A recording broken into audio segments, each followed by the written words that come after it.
Ang Super Ferry 14 bombing noong Pebrero 27, 2004 sa Manila Bay ay itinuturing na pinakamalalang teroristang pag-atake sa dagat sa buong mundo na kumitil ng 116 buhay at nagdulot ng paglubog ng barko.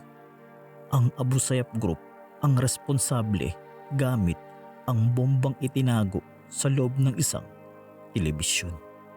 Petsa, Pebrero 27, 2004, bandang 11 p.m. Lugar, malapit sa El Fraile, Corregidor Island, Manila Bay.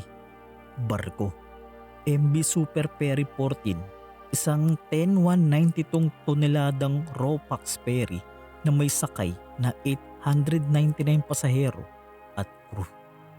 Ruta ng barko, Maynila Bacolod, Iloilo, Cagayan de Oro.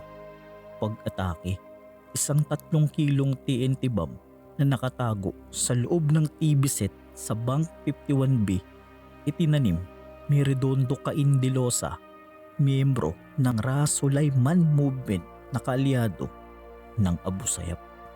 Mga biktima, kabuuang nasawi 116 katao, 114 pasahero at 2 crew. Sugatan, higit 300. Mga bata, 6 na wala pang 5 taong gulang at 9 na nasa edad 6 at 16 kabilang ang 6 na estudyante mula Mindanao na papuntang journalism contest. Investigasyon at pagkilala. Unang hinala, gas explosion, ngunit kalaunan natuklasan ng divers na bomba ang sanhi. Pag-amin, Dilosa, umamin na siya ang nagtanim ng bomba bago bumaba ng barko. Masterminds, Kadapi Janjalani, Abu Sulaiman at Ruben Labilla Jr.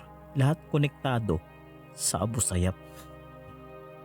Motibo, Islamic extremism at extortion protection, racket laban sa shipping company. Pagkalubog, lumubog ang barko matapos ang malawakang sunog. Maraming pasahero ang tumalon sa dagat para makaligtas. Rescue, Coast Guard at iba pang unit nagligtas ng daang-daang pasahero, ngunit 53 katao ang nananatiling nawawala.